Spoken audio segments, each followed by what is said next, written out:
की स्टार्टिंग में हम देखते हैं कि एक डॉक्टर किसी शख्स को बेरहमी से टॉर्चर कर रहा है। ये डॉक्टर उस शख्स के ब्रेन में कोई मशीन फिट करके उसमें से निकलने वाले हार्मोन को इकट्ठा कर रहा है और जब वो उसके घाव पर नमक डालता है तो उसके अंदर से और भी हार्मोन्स निकलता है। अब सीन शिफ्ट होता है और हम यहाँ पर 4 फ्रेंड्स के एक ग्रुप को देखते हैं। ये लोग इस जगह पर कैंपिंग करने के लिए आए हैं और अब इन लोगों का टाइम यहाँ पर पूरा हो चुका है, जिसके बाद में अब ये सभी लोग इस जगह से निकलकर अपने घर की ओर चल देते हैं। रास्ते में वो पहले एक गैस स्टेशन पर रुककर वहाँ पर फ्यूल भरवाने के लिए रुकते हैं। अब इसी दौरान यहाँ पर एक अननोन लेडी आकर निक से हेल्प मांगते हुए कहती है कि उसकी कार में फ्यूल खत्म हो गया है, तो क्या तुम मुझे मेरी कार तक के लिए लिफ्ट दे सकते हो। निक उसकी हेल्प के लिए मान जाता है, पर टायलर जो कि उसकी गर्लफ्रेंड है वो निक के बिना उसे पूछे एक स्ट्रेंजर को लिफ्ट देने के लिए उससे गुस्सा थी। खैर अब इस अननोन लेडी को कार में बैठा लेने के बाद में वो सभी लोग फिर से अपने रूट की ओर निकल जाते हैं और जल्दी इस लेडी की कार भी रास्ते में नजर आ जाती है, जिसके बाद में ये लेडी अब कार से उतर जाती है। मगर अचानक से वो लेडी फिर से वापस आकर इन सभी लोगों के ऊपर बेहोशी वाला स्प्रे डालकर इन सभी को बेहोश कर देती है।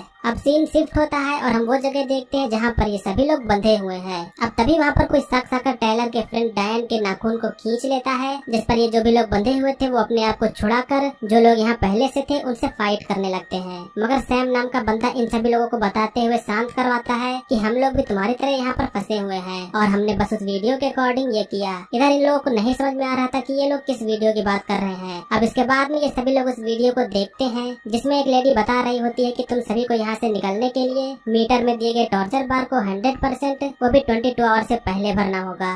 अब इसे सुनने के बाद में ये सभी लोग चौंक जाते हैं, क्योंकि किसी को या फिर खुद ही को कोई टॉर्चर करना क्यों चाहेगा, मगर उन्हें ऐसा करना ही होगा क्योंकि इसके अलावा वो यहाँ से बाहर नहीं जा सकते। इन सभी के माइंड के पास में एक टूल लगा हुआ है जिससे इनके टॉर्चर होने पर माइंड से केमिकल रिलीज होगा, जिससे इस मीटर का परसेंटेज बढ़ेगा और ये लोग यहाँ से बाहर निकल पाएंगे। इनमें से एक बंदा ऐसा बिल्कुल भी नहीं करना चाहता, जिसके बाद में वो इसके खिलाफ जाकर वो अपने टूल को खोलने लगता है, मगर टूल को खोलने के जस्ट बाद ही उसकी मौत हो जाती है। इससे यहाँ पर बचे हुए लोगों को सबक मिलता है कि हमें ये टॉर्चर करना ही होगा, मगर किसको कितना टॉर्चर किया जाना है, इसलिए वो सभी लोग मिलकर एक रूल भी बनाते हैं। रूल ये है कि सभी लोग अपने आप को 6% के लिए टॉर्चर करेंगे और इस बात के लिए सभी लोग मान भी जाते हैं। अब सबसे पहले ग्रेग नाम का बंदा अपने आप को टॉर्चर करवाने के लिए रेडी हो जाता है, मगर ये इतना भी आसान नहीं होने वाला है। ग्रेग को एक टेबल पर लिटाया जाता है, उसे लोहे के रॉड से मारना शुरू किया जाता है और इसके बाद में एक नुकीली चीज से उसके ऊपर स्टैब किया जाता है। मगर जब इन सबसे भी मीटर ज्यादा नहीं बढ़ रहा था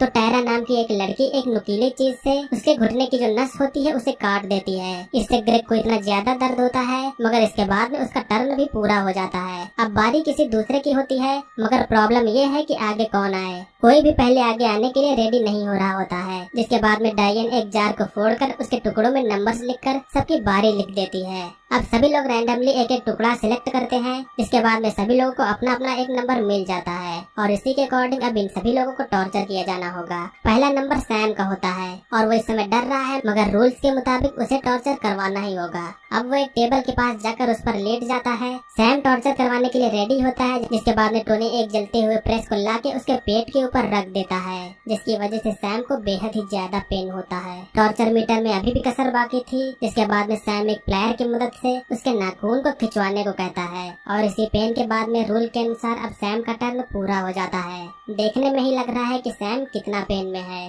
निक उसके पास में आकर उसे ऐसा करने के लिए उसे थैंक यू बोलता है, मगर अब अगला नंबर निक का ही है। इधर निक की गर्लफ्रेंड टायलर इन सब से काफी डर चुकी होती है। टायलर इस समय प्रेग्नेंट होती है, मगर निक को ये बात नहीं पता है। अब तभी टायलर को ध्यान आता है कि उसके पास पेन किलर्स हैं, जिसके बाद में टायलर चुपके से निक को ये पेन किलर खिला देती है। अब इसी दौरान यहाँ पर कुछ मेंबर्स डिस्कस कर रहे होते हैं कि क्यों न हम सब मिलकर ग्रेग को ही बचा हुआ टॉर्चर कर दें। कुछ लोग इस बात से एग्री करते हैं, मगर कुछ लोग अपने प्लान पर ही स्टिक रहना चाहते हैं, क्योंकि वो किसी को भी मारना नहीं चाहते। अब प्लान के अनुसार निक को टॉर्चर किया जाना शुरू होता है। उसे काफी देर तक टॉर्चर किया जाता है, मगर बाद में हमें ये पता चलता है कि निक को टॉर्चर करने पर ज्यादा परसेंटेज नहीं बढ़ रहा, और ऐसा इसलिए है क्योंकि उसने पेन किलर्स खाया था, जिसकी वजह से माइंड ज्यादा केमिकल रिलीज नहीं कर पा रहा। मगर इस तरफ बाकियों को ये बात नहीं पता था कि ऐसा क्यों हुआ। इसके बाद में अब जिसका अगला नंबर होता है वो अपने आप को टॉर्चर करवाने से भी मना करने लगती है, लेकिन इनको प्लान के अकॉर्डिंग ही स्टिक रहना होगा। जिसके बाद अब बाकी लोग इस लड़की को जबरदस्ती पकड़कर उसका टॉर्चर करना शुरू कर देते हैं। इस तरफ निक के पास टायलर होती है, तो वो उससे माफी मांगते हुए कहती है कि मैं बस तुम्हारी हेल्प करना चाहती थी।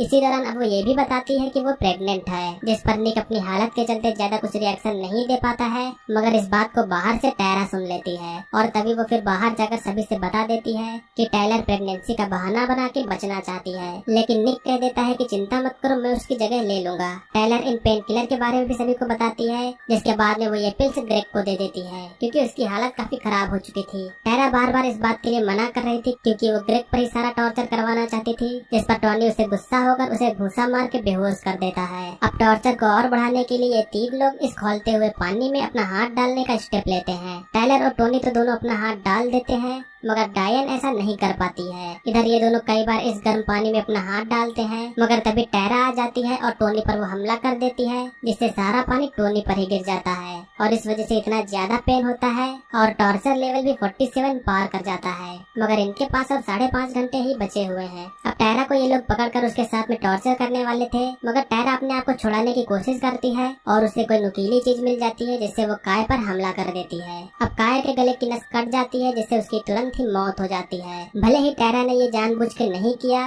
मगर इन सब में टायरा का बिहेवियर ही सबसे रूड था, इसीलिए अब जब उसे टॉर्चर किया जाता है तो उसे बेहद ही बुरी तरह से किया जाता है। एक ग्रेट के जरिए उसके सोल्जर्स को चिप्स की तरह छीला जाता है, इससे उसे बेहद ही पेन हो रहा होता है, मगर पेन की ही तो इन्हें जरूरत है। अब लास्ट में उसके दांतों को भी तोड़ दिया जाता है, जिसके बाद में कुछ ही देर में लेवल अब 84 के ऊपर आ जाता है, मगर टाइम इनके पास में सिर्फ एक ही आवर्स का बचता है। टाइम कम होता है, जिससे बाकी बचा हुआ टॉर्चर अब सभी लोगों को मिलकर एक दूसरे के साथ में ही करना होगा। टोनी इसी दौरान बताता है कि जब वो किड था तो खेलते वक्त उसका कॉलर बोन टूट गया, जिससे उसे बेहद ही असहनीय दर्द हुआ और इसी दर्द को फिर से सभी के साथ फिर से एक्सपीरियंस करने के लिए यहाँ सभी एक दूसरे के कॉलर बोन पर मारना शुरू कर देते हैं, जिसके कुछ ही देर बाद अब आखिरकार ये जो लेवल है वो आधा घंटा पहले ही 100% कंप्लीट हो जाता है। अब फिर से वो वीडियो वाली लेडी आती है जो सबसे बताती है कि आपका टास्क पूरा हो गया, आप सभी लोग अब आजाद हो। सभी लोग अब बाहर जाने लगते हैं और निक इधर टायलर को छोड़कर बाहर चला जाता है। बाहर निकलते ही वो देखता है कि यहाँ पर सभी लोग मरे पड़े हुए हैं और ये जो भी यहाँ पर हो रहा है वो सैम ने ही मिलकर करवाया है। सैम टोनी के पेट में स्टैब करके यहाँ से भाग जाता है, जिसके बाद निक भी उसके पीछे उसे पकड़ने के लिए जाता है। इधर हम देखते हैं कि टायलर ग्रेग को घसीटते हुए उसे यहाँ से बाहर निकालने की कोशिश करती है, जहाँ उससे बात करने के दौरान उसे पता चलता है कि वो यहाँ की जासूसी करने आया था, लेकिन इसके बाद वो यहाँ पर ही कैद हो गया। अब इन सब के बाद में यहाँ ग्रेग की मौत हो जाती है। उसकी मौत के बाद कोई साउंड बजने लगता है, जिसके बाद में ये मीटर फिर से 0 हो जाता है। इधर निक सैम के पास आकर उसे पूछता है कि उसने ऐसा क्यों किया, जिसके बाद लड़ाई करने के बाद में निक सैम को चाकू से स्टैब करके उसे मार देता है। इधर अंदर टायलर फिर से यहाँ फंस चुकी है, जिसके बाद में वो अब अपने आप को टॉर्चर करना शुरू कर देती है। टायलर ही एक ऐसी थी जिसे सबसे कम टॉर्चर किया गया था, मगर उसकी किस्मत के चलते उसे फिर से अब टॉर्चर होना पड़ेगा। मगर इसी सब के दौरान अब यहाँ पर टायलर की भी मौत होती है। इधर निक अपने आप को बचाते हुए यहाँ से बाहर निकलता है। अब हम कुछ समय बाद का सीन देखते हैं जहाँ निक बिल्कुल सही सलामत है, मगर उसे टायलर की याद हमेशा आती रहती है। अब तभी उसे वही गैस स्टेशन वाली लेडी दिखाई देती है। निक उसका चुपके से पीछा करता है, जिसके बाद में वो अब उसको पकड़ लेता है। आखिरकार अब आगे क्या होगा इसका अंदाजा आप लोग खुद ही लगा सकते हैं और यहीं पर इस मूवी का एंड होता है। तो दोस्तों ये थी 2011 की एक टॉर्चर से भरी हॉरर मूवी का एक्सप्लेनेशन। उम्मीद करता हूँ कि आप लोगों ने इस मूवी के एक्सप्लेनेशन को एंजॉय किया होगा। हम उम्मीद करते हैं कि आपको ये मूवी पसंद आई होगी। अपने कमेंट्स हमको कमेंट सेक्शन में जरूर बताइएगा। और दोस्तों अगर वीडियो पसंद आ गई हो तो वीडियो को एक लाइक और चैनल को सब्सक्राइब जरूर करें। And finally thanks for watching.